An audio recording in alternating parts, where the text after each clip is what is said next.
الحمد للہ رب العالمین والصلاة والسلام علی سید الانبیاء والمرسلین اما بعد فاعوذ باللہ من الشیطان الرجیم بسم اللہ الرحمن الرحیم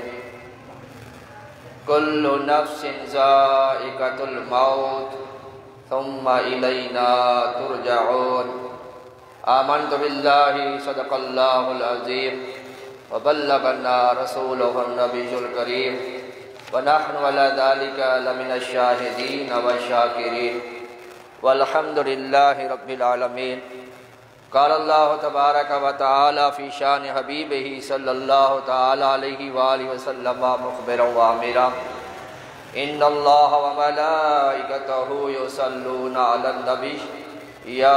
ایہا الذین آمنوا صلوا علیہ وسلموا تسلیما درود پاک بآواز بلند الصلاۃ والسلام علیک یا سیدی یا رسول اللہ وعلی آلک وصحابک یا حبیب اللہ الصلاۃ والسلام علیک یا سیدی یا رسول اللہ وعلی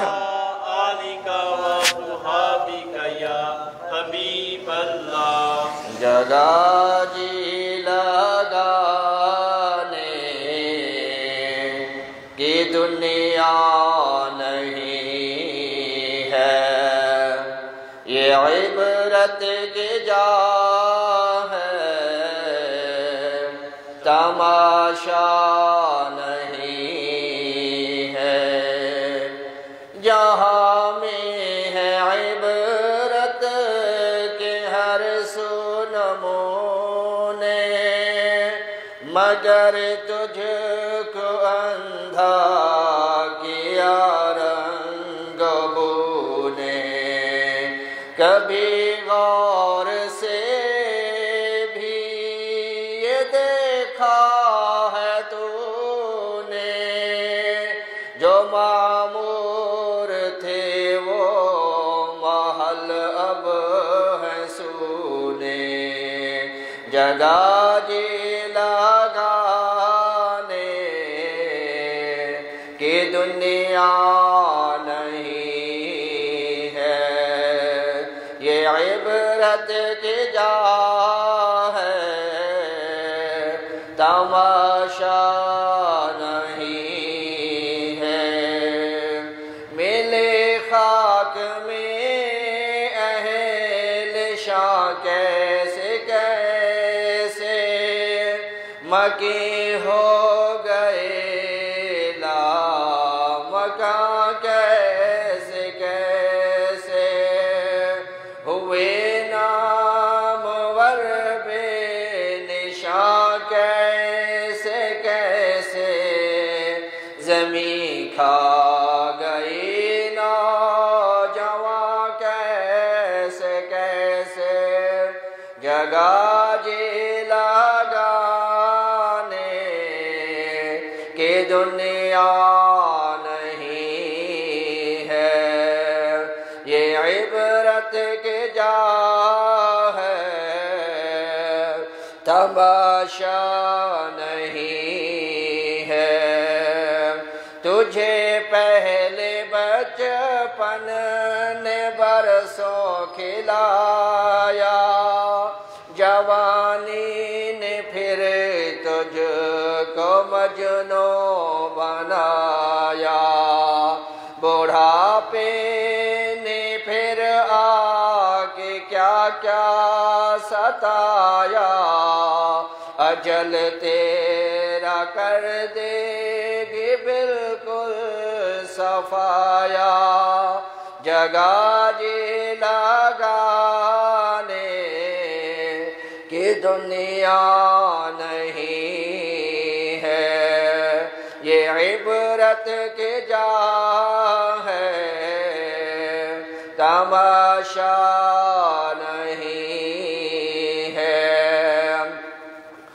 جہاں میں کہیں شور ماتم بپا ہے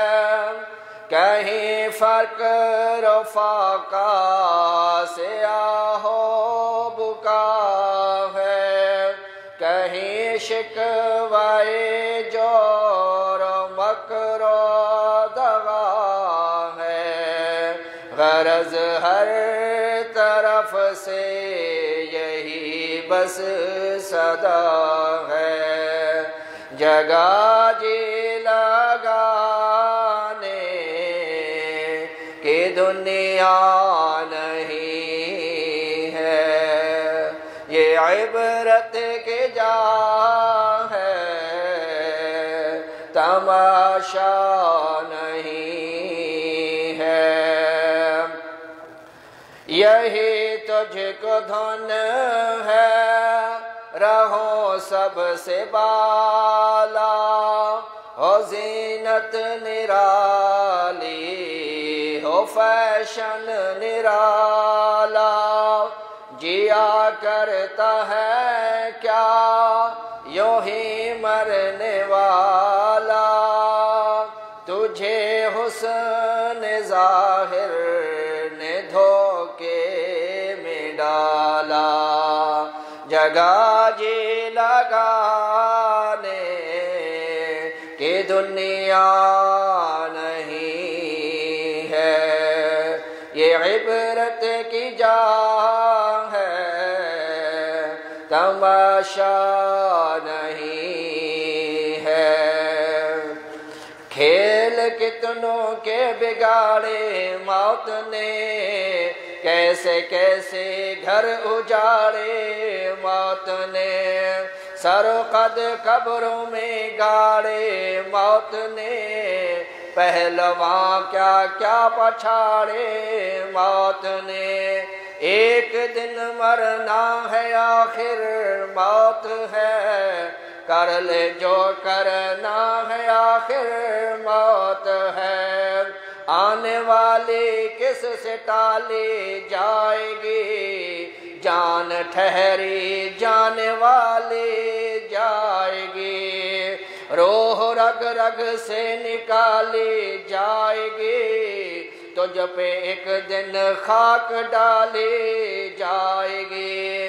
ایک دن مرنا ہے آخر موت ہے، کر لے جو کرنا ہے آخر موت ہے یہاں سے تجھ کو جانا ایک دن، یہاں سے تجھ کو جانا ایک دن، قبر میں ہوگا ٹھکانا ایک دن،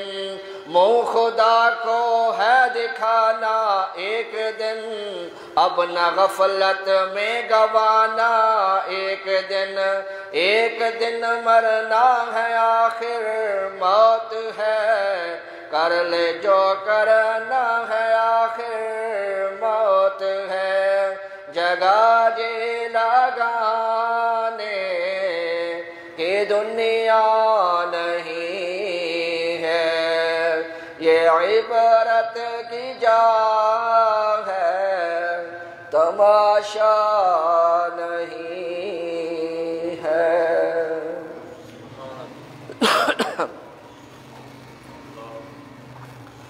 حضور نبی کریم رؤوف الرحیم صلی اللہ تعالی علیہ وآلہ وسلم نے ارشاد فرمایا، الدنیا مزرعۃ الآخرہ، دنیا آخرت کی کھیتی ہے، اور فرمایا موت کو کثرت سے یاد کیا کرو کیونکہ یہ لذتوں کو مٹا دیتی ہے۔ آج اسی موضوع پر انشاءاللہ کچھ عرض کروں گا۔ اللہ تبارک و تعالی قرآن مجید فرقان حمید میں ارشاد فرماتا ہے، کل نفس ذائقۃ الموت، ہر جان نے موت کا ذائقہ چکھنا ہے، ثم الینا ترجعون، پھر ہماری طرف تمہیں پلٹ کر آنا ہے۔ موت ایک ایسی حقیقت ہے جس کا انکار کوئی بھی نہیں کر سکتا، اور خوش نصیب ہیں وہ جو مرنے سے پہلے اپنی موت اور قبر آخرت کی تیاری میں مشغول رہتے ہیں اور رب عز و جل کی بارگاہ میں سرخروئی حاصل کرتے ہیں۔ حضور نبی کریم صلی اللہ تعالیٰ علیہ وآلہ وسلم نے ارشاد فرمایا، الموت تحفۃ المومن، موت مومن کے لیے تحفہ ہے۔ اللہ تعالی ہمیں اپنی موت اور آخرت کی فکر کرنے کی توفیق عطا فرمائے۔ اور حضور نبی کریم صلی اللہ تعالیٰ علیہ وآلہ وسلم نے ارشاد فرمایا، جو روزانہ 20 مرتبہ موت کو یاد کرتا ہے، کل بروز قیامت اللہ تبارک و تعالیٰ اسے شہیدوں کی صف میں کھڑا کرے گا۔ اور دعا بھی تعلیم فرمائی میرے آقا صلی اللہ تعالیٰ علیہ وآلہ وسلم نے کہ اس طرح دعا کیا کرو، اللہم بارک لی فی الموت وفی ما بعد الموت، اے اللہ عز و جل میری موت میں برکت دے اور میری موت کے بعد بھی برکت دے۔ مولا علی مشکل کشا رضی اللہ تعالی عنہ فرماتے ہیں کہ موت میں برکت یہ ہے کہ اس کی نماز جنازہ پڑھنے والوں کی اللہ تعالی بخشش فرما دیتا ہے۔ یہ پڑھنے والوں کے لیے بخشش ہے، تو جو خود یہ دعا پڑھتا ہوگا، دعا کرتا ہوگا، اس کا مقام کیا ہوگا۔ اللہ تعالی ہمیں یہ دعا پڑھنے کی توفیق عطا فرمائے۔ جب انسان یعنی مسلمان اس دار فانی سے رخصت ہوتا ہے تو اب لواحقین، ورثہ، عزیز و اقارب پر اس کی تجہیز و تکفین یعنی غسل، کفن، دفن کی ذمہ داری کاندھوں پر آن پڑتی ہے، اور بہت سے مسلمان بیچارے پریشان ہو جاتے ہیں کہ اب میت کو غسل کیسے دیں۔ مسجدوں و مدرسوں میں جا جا کر مولوی صاحب کو تلاش کرتے پھرتے ہیں، کیونکہ بندہ ہو کہ جو ہمارے مردے کو غسل دے سکے، اور خود غسل نہیں دیتے بلکہ خود اتنے وحشت زدہ ہو جاتے ہیں کہ اگر میت کو ہم نے لہلانا تو دور کی بات ہے، ہاتھ بھی لگایا تو جیسے مردہ ہمارے ساتھ چپک جائے گا یا چمٹ جائے گا، اتنے خوف محسوس کرتے ہیں مردے سے، حالانکہ یہ بات جانتے ہیں کہ ایک دن اس نے بھی مرنا ہے، اس کا بھی جسم بے جان ہونا ہے۔ اور پھر اگر کوئی متبع سنت شخص نہ ملے تو پھر ایسے جیسے تیسے غسل دے کر جان چھڑا لی جاتی ہے۔ اور یاد رکھیں کہ ایسا کرنا میت کی حق تلفی اور ایذا رسانی ہے۔ یاد رکھیے کہ جن چیزوں سے زندوں کو تکلیف ہوتی ہے انہی سے مردے کو بھی تکلیف ہوتی ہے۔ جب قابیل نے اپنے بھائی حابیل کو قتل کیا تو چونکہ اس سے پہلے کوئی آدمی مرا نہیں تھا، یعنی تاریخ انسانی میں سب سے پہلے جس نے اس دنیا سے پردہ کیا، انتقال کیا، وہ حضرت آدم علیہ السلام کے بیٹے حضرت حابیل رضی اللہ تعالیٰ عنہ ہے۔ اور قابیل نے جب اپنے بھائی حابیل کو ایک عورت کے لیے قتل کر دیا، اور یہ پہلا قتل تھا روئے زمین پر، تو چونکہ اس سے پہلے کوئی آدمی مرا نہیں تھا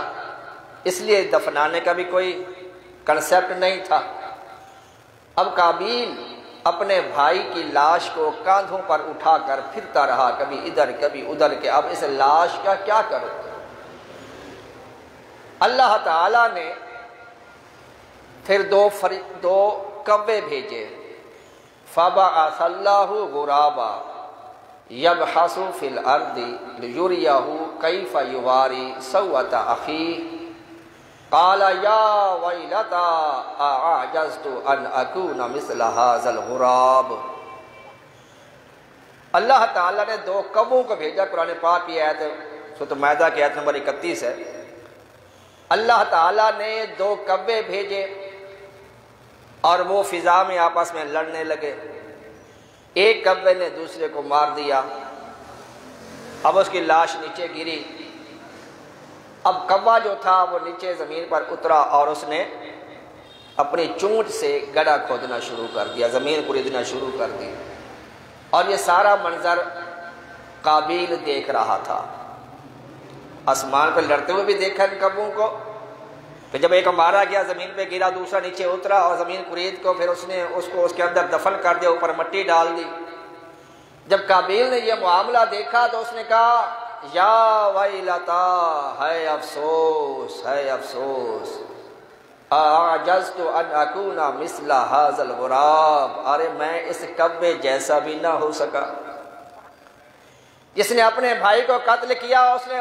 زمین کے اندر اس کو دفن تو کر دیا، میں نے اپنے بھائی کا ناحق قتل کیا اور کندھوں پہ لے کے پھر رہا ہوں، لہٰذا پھر اس نے بھی گڑھا کھودا اور اپنے بھائی کو اس میں دفن کر دیا۔ پیارے اسلامی بھائیو، جب کسی مسلمان کا انتقال ہو جائے تو شرعی طور پر اس کی تجہیز و تکفین کا شریعت میں حکم موجود ہے۔ تجہیز کے لغوی معنی ہے سامان ضرورت مہیا کرنا، آراستہ کرنا،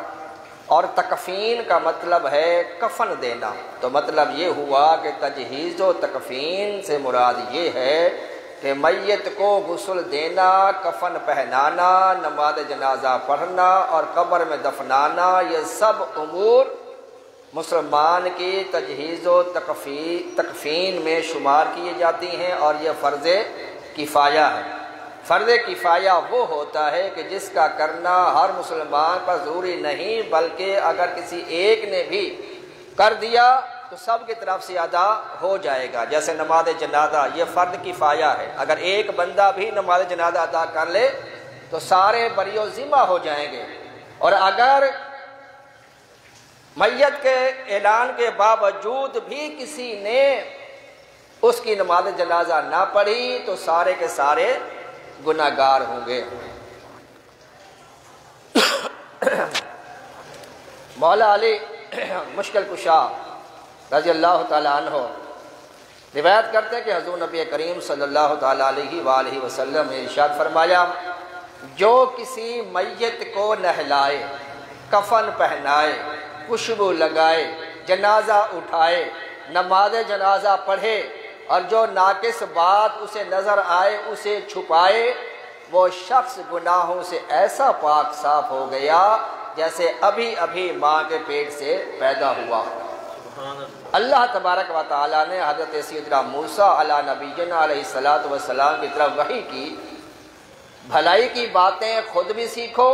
اور دوسروں کو بھی سکھاؤ، اور میں بھلائی سیکھنے اور سکھانے والوں کی قبروں کو روشن فرماتا ہوں۔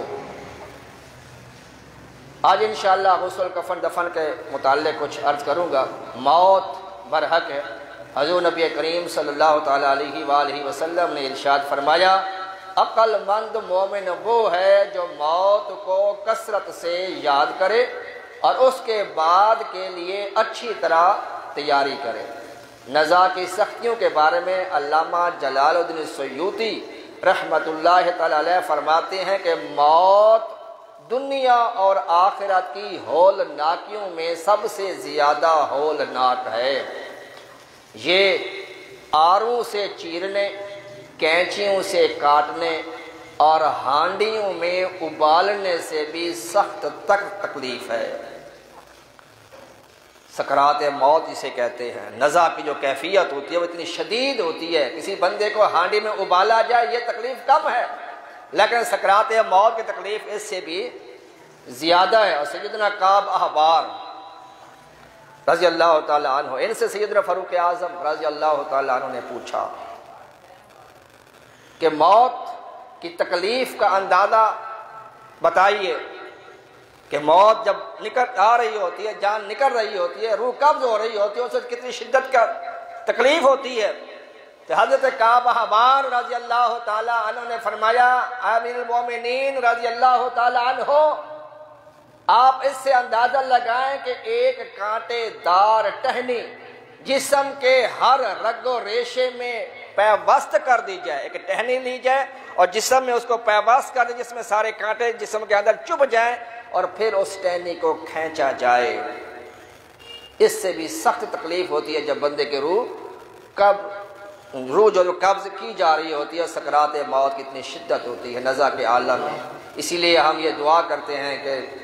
اے سبز گنبد والے منظور دعا کرنا، جب وقت نزع آئے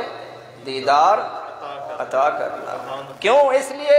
کہ جب اتنی شدت کی تکلیف کے وقت حضور نبی کریم صلی اللہ علیہ وسلم کا جلوہ سامنے ہوگا تو تکلیف کا احساس ہی نہیں ہوگا۔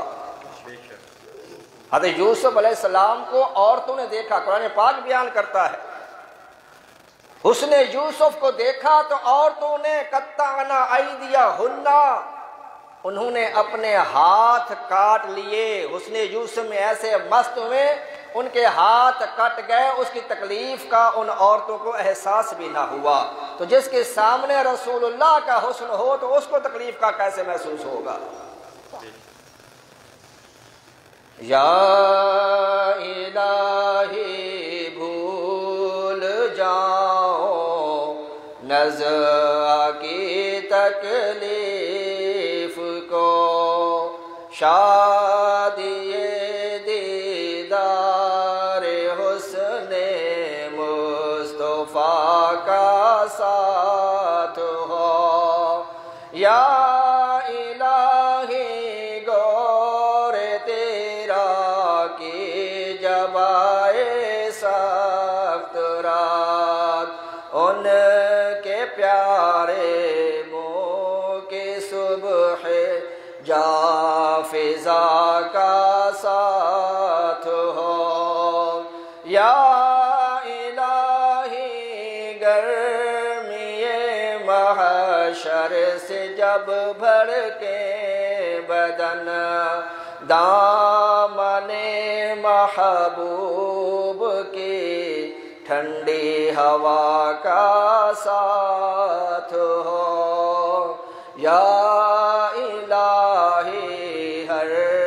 جگہ تیری عطا کا ساتھ ہو، جب پڑے مشکل شہ مشکل کشا کا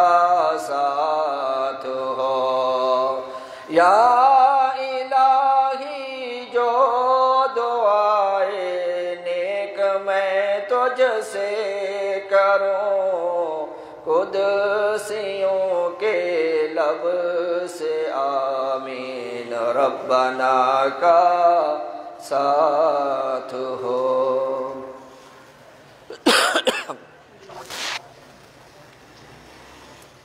جب انسان قریب المرگ ہو، یعنی اس پر جب یہ کیفیت طاری ہونے والی ہو، آخری وقت آ جائے، اسے کلمہ طیبہ کی تلقین کرنا سنت ہے، یعنی اس مرنے والے کے قریب بیٹھ کر بلند آواز سے کلمہ طیبہ کا ورد کیا جائے۔ اس کو پڑھنے کے لیے نہ کہا جائے کیونکہ وہ شدید تکلیف میں ہو سکتا ہے، اس تکلیف کی وجہ سے وہ انکار کر دے، لہذا پڑھنے کے لیے نہ کہیں کہ کلمہ پڑھو، بلکہ اس کے سامنے کلمہ شریف کا ورد کرو، ذکر کرو، ہو سکتا ہے کہ آپ کو سن کے اس کی زبان پر بھی کلمہ جو ہے وہ جاری ہو جائے، اسے تلقین کرنا کہتے ہیں۔ اسی طرح اس کے پاس یاسین کی تلاوت کی جائے، سورۃ الرعد کی تلاوت کی جائے کہ اگر روح اس کی اٹکی ہوئی ہے تو وہ آسانی کے ساتھ روح اس کی جو ہے وہ نکل جائے گی، اور اگر اس کے آس پاس کوئی تصویریں ہیں یا جنبی ہیں تو ان سے بھی جو ہے اس کو ہٹا دینا چاہیے، اس سے بھی رکاوٹ پیدا ہوتی ہے۔ میرے آقا صلی اللہ تعالیٰ علیہ وآلہ وسلم فرماتے ہیں لا تدخلوا الملائکۃ بیتا فیہ کلب ولا تصاویر۔ میرے آقا صلی اللہ تعالیٰ علیہ وآلہ وسلم فرماتے ہیں جس جگہ پر کتا ہو، تصویر ہو یا کوئی جنبی جس پہ غسل واجب ہو، اگر وہ ہو تو اللہ تعالیٰ کی رحمت کے فرشتے وہاں پہ نازل نہیں ہوتے۔ یہ پرنٹڈ جو تصویریں ہوتی ہیں یہ شریعت میں جائز نہیں ہے۔ ہاں موبائل کے اندر ایسی چیزیں ہیں جو پرنٹ آؤٹ نہیں ہوتی، موبائل کے اندر ہوتی ہیں، اس میں تو گنجائش ہے، لیکن پرنٹ آؤٹ جو تصویریں کراتے ہیں یہ شریعت کے اندر جائز نہیں ہیں۔ میرے آقا فرماتے ہیں جہاں پہ تصویریں ہوتی ہیں وہاں اللہ کی رحمت کے فرشتے داخل نہیں ہوتے۔ تو اسے کلمہ طیبہ کی تلقین کریں، اور موت کے وقت حیض و نفاس والی عورتیں اس کے پاس حاضر ہو سکتی ہیں۔ مکان میں کوئی تصویر کتا وغیرہ ہو تو وہ باہر نکال دیں۔ جنبی شخص بھی کوشش کرے کہ قریب نہ آئے کہ رحمت کے فرشتوں کے دخول سے رکنے کا سبب ہے۔ اس سکرات موت کے وقت سورۃ یاسین اور سورۃ رعد کی تلاوت کی جائے، اس سے موت میں آسانی ہوتی ہے۔ جب روح نکل جائے، جب بندے کا انتقال ہو جائے تو منہ اور آنکھیں بند کر دیں اور دعا پڑھیں بسم اللہ وعلی ملت رسول اللہ، یہ کہہ کہ اس کی آنکھیں جو ہیں وہ بند کر دیں، منہ جو ہے اس کا پٹی دار کپڑا لے کے اس کو منہ جو ہے اوپر باندھ دیں اس کے سر کے ساتھ۔ اور یہ بھی یاد رکھیں کہ میت کے پاس تلاوت کلام پاک کرنا جائز ہے جبکہ میت کا بدن کپڑے سے ڈھکا ہو۔ میت کو غسل دینا فرض کفایہ ہے۔ اب غسل کا طریقہ بھی سن لیں کہ میت کو غسل کیسے دیا جاتا ہے۔ بڑا آسان سا طریقہ ہے کہ مشکل نہیں ہے۔ نہلانے والا با طہارت ہو، وضو اس نے کیا ہوا ہو، اگر وضو نہیں بھی کیا تو بھی اس کا غسل دینا ٹھیک ہے، لیکن بہتر ہے کہ وہ بندہ بھی غسل کر کے غسل دے، وضو کر کے غسل دے۔ اگر جنبی بھی غسل دے گا، یعنی جس پہ غسل واجب ہے،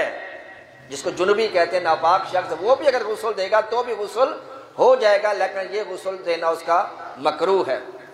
اگر بتیاں یا لوبان جلا کر 3 یا 5 بار غسل کے تختے کو دھونی دیں، جس تختے پر میت کو لٹایا ہوا ہے اس کے ارد گرد 5-7 مرتبہ اگربتی کا دھواں جو ہے وہ گھمائیں،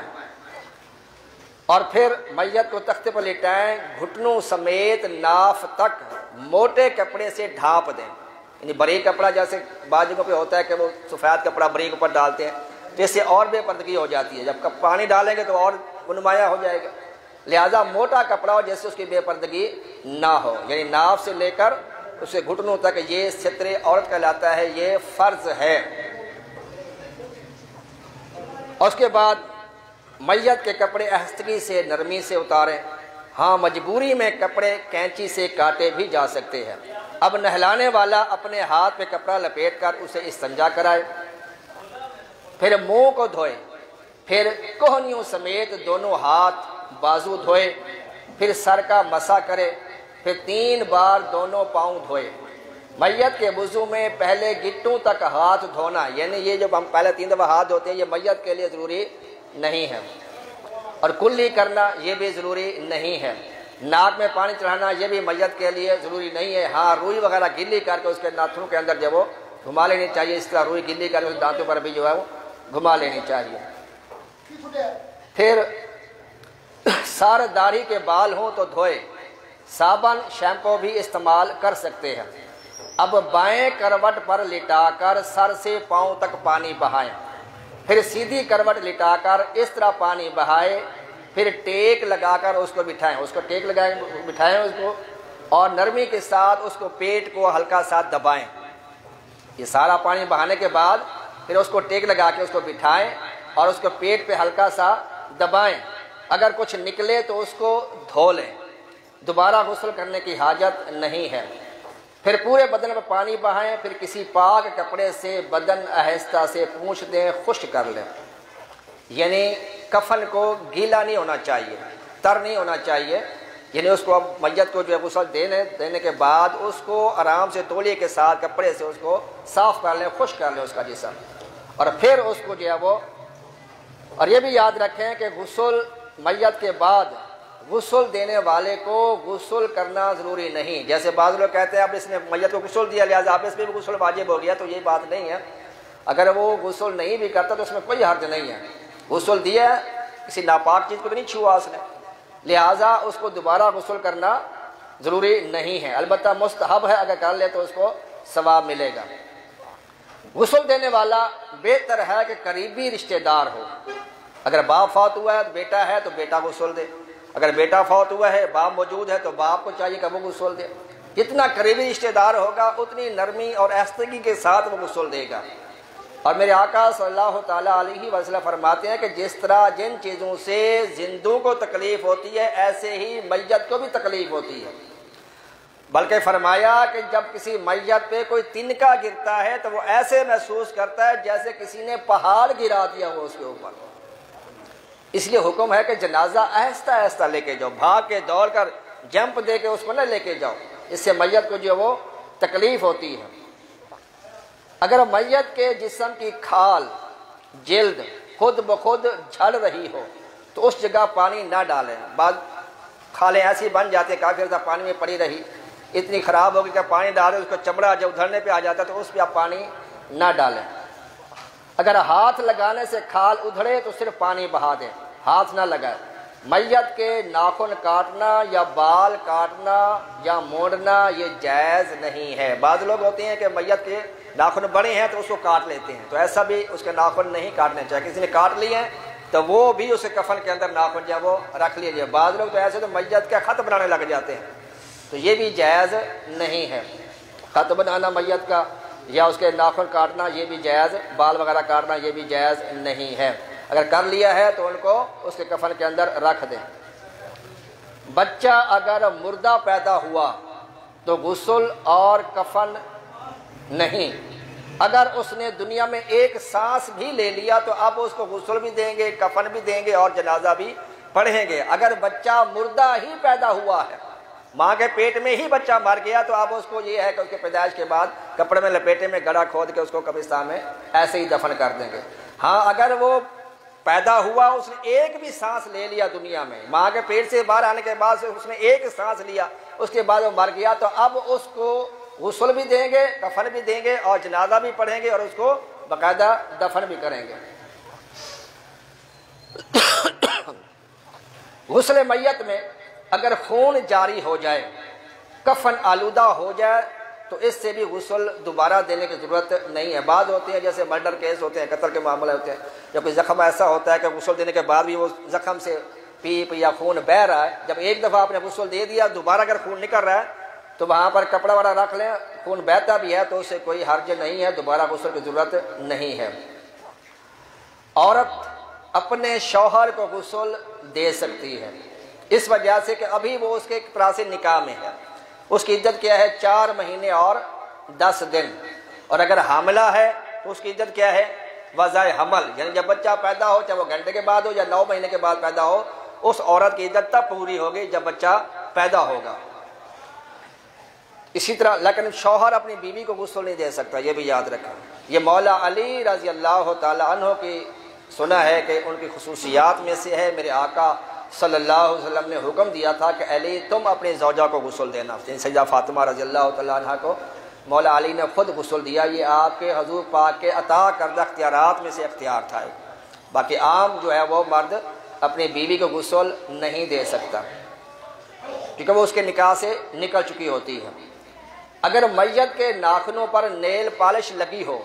تو بغیر تکلیف دیے اگر ریموور وغیرہ سے صاف ہو سکتی ہے تو اس کو صاف کر لیا جائے۔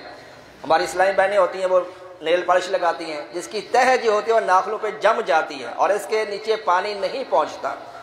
لہٰذا نہ ان کا غسل ہوتا ہے نہ ان کا وضو ہوتا ہے، کیونکہ یہ ناخن جو یہ بھی ہاتھ کا ایک حصہ ہے، اور اگر تھوڑا سا بال برابر بھی جگہ خشک رہ جائے وضو میں یا غسل میں تو بندہ ناپاک ہی رہتا ہے، وہ نماز تلاوت نہیں کر سکتا۔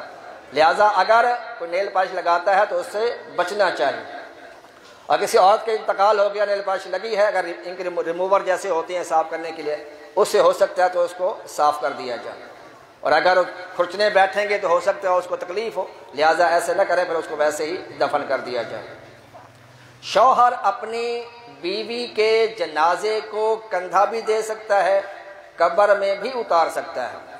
منہ بھی دیکھ سکتا ہے، مگر غسل نہیں دے سکتا، یعنی بغیر حال کسی کپڑے کے اس کو چھو نہیں سکتا۔ اب کفن پہنانے سے پہلے میت کی پیشانی پر انگلی سے لکھیں، کیا لکھنا ہے جی بتایا ہوا سب کو؟ غسل دینے کے بعد میت کی پیشانی پہ ایک چیز لکھی جاتی ہے، بھول گئے ہو سبق؟ یاد رکھا کرو، عمل کریا کرو۔ بسم اللہ شریف، بسم اللہ الرحمن الرحیم۔ پیشانی پہ لکھنا چاہیے، یعنی انگلی سے، قلم دبا سیاہی سے نہیں، صرف انگلی سے، شاید انگلی بسم اللہ الرحمن الرحیم لکھ لے، میرے آقا صلی اللہ علیہ وسلم فرماتے ہیں اس کی بخشش کی امید ہے۔ ایک بندے کی وصیت پہ عمل کیا گیا، اس نے کہا میرے مرنے کے بعد میرے پیشانی پہ بسم اللہ شریف لکھ دینا، جب لکھ دیا گیا، قبر میں فرشتے آئے، انہوں نے دیکھا بسم اللہ اس کی پیشانی پہ لکھی ہوئی تھی، کہا جس کے پیشانی پہ بسم اللہ لکھی ہوئی ہے اس کا کیا حساب کتاب کرنا، تو اللہ تعالیٰ نے ویسی بخشش فرما دی۔ تو یہ مختصر سا عمل ہے، کوئی زیادہ وقت نہیں لگتا، جس کو یاد آ جائے فوری طور پر یہ میت کے ساتھ احسان کر دیا کریں، کل آج آپ کسی کے ساتھ احسان کریں گے، کل آپ کے ساتھ بھی کوئی احسان کرے گا، تو یعنی بسم اللہ الرحمن الرحیم اس کی پیشانی پہ انگلی سے لکھ لیں، اس میں زیر زبریں ڈالنے کی ضرورت نہیں ہے، اور پیشان جو سینہ ہے اس کے اوپر لکھے لا الہ الا اللہ محمد رسول اللہ صلی اللہ تعالی علیہ وسلم۔ بڑی اس علامہ شامی نے اس کو لکھا ہے کہ بسم اللہ شریف جو ہے پیشانی پہ لکھ لینا چاہیے، اور میت کے دونوں ہاتھ، اللہ اکبر کبیر، میت کے دونوں ہاتھ کروٹوں میں رکھے ہیں، بعض لوگ ہاتھ سینے میں باندھ دیتے ہیں، ایسے نہیں بلکہ سائڈوں پہ اس کے میت کے جو ہاتھ ہیں وہ رکھے جائیں، سینے پر نہ رکھیں۔ حضور نبی کریم صلی اللہ تعالیٰ علیہ وآلہ وسلم نے ارشاد فرمایا جس نے کسی میت کو کفن پہنایا اللہ تعالیٰ اسے جنت کا انتہائی نفیس ریشمی لباس عطا فرمائے گا، یعنی کسی نے اپنی طرف سے کفن لے کے دے دیا ہے تو اللہ تعالیٰ اس کو جنت کا لباس جو ہے وہ عطا فرمائے گا۔ کفن اچھا ہونا چاہیے، یعنی جو کپڑے وہ میت جو ہے عیدین کے موقع پہ، جمعے کے موقع پہ پہنا کرتا تھا، یا کسی خاص شادی کے موقع پہ جتنے اعلیٰ اچھے کپڑے پہنتا تھا اس طرح کا کفن جو ہے اس کو دیا جائے، اور سفید کفن یہ سب سے بہتر ہے، میرے آقا صلی اللہ علیہ وسلم نے اس کی ترغیب دی ہے۔ ایک سرکار سہل بن سعد راوی ہیں، ایک خاتون سرکار دو عالم صلی اللہ علیہ وسلم کی بارگاہ میں خوبصورت بنی ہوئی حاشیے والی چادر لے کے آئی، سرکار کی بارگاہ میں تحفہ پیش کیا چادر کا، حضور پاک صلی اللہ علیہ وسلم نے اس کو قبول فرمایا۔ ایک صحابی کھڑے ہوئے اور عرض کی یا رسول اللہ صلی اللہ علیہ وسلم یہ چادر مجھے عطا فرما دے۔ حضور نبی کریم صلی اللہ تعالیٰ علیہ وسلم نے وہ چادر جس کی آپ کو ضرورت بھی تھی لیکن صحابی نے مانگ لیا، سوال کر دیا، تو میرے آقا نے وہ چادر اس صحابی کو عطا فرما دی۔ سرکار اپنے حجرے میں تشریف لے گئے اور باقی صحابہ نے اس شخص سے کہا تم جانتے بھی ہو کہ اس وقت حضور نبی کریم صلی اللہ علیہ وسلم کو چادر کی ضرورت بھی تھی پھر بھی تم نے مانگ لی، تو صحابی نے کیا کہا واللہ ما سألتہ لألبسہا انما سألتہ لتکون کفنا، کہ میں نے یہ اپنے پہننے کے لیے نہیں لی بلکہ اس لیے لیے کل میں اس کو اپنا کفن بناؤں گا، اور سرکار کے جسم کے ساتھ یہ مس ہو چکی ہے لہٰذا اس کی برکتیں اللہ تعالیٰ مجھے عطا فرمائے گا۔ کیا وقت ہو گیا ہے، بقیہ بیان انشاءاللہ اگلے جمعے کیا جائے گا۔ اللہ تبارک و تعالیٰ ہمیں علم دین سیکھنے سکھانے اس پر عمل کرنے کی توفیق عطا فرمائے۔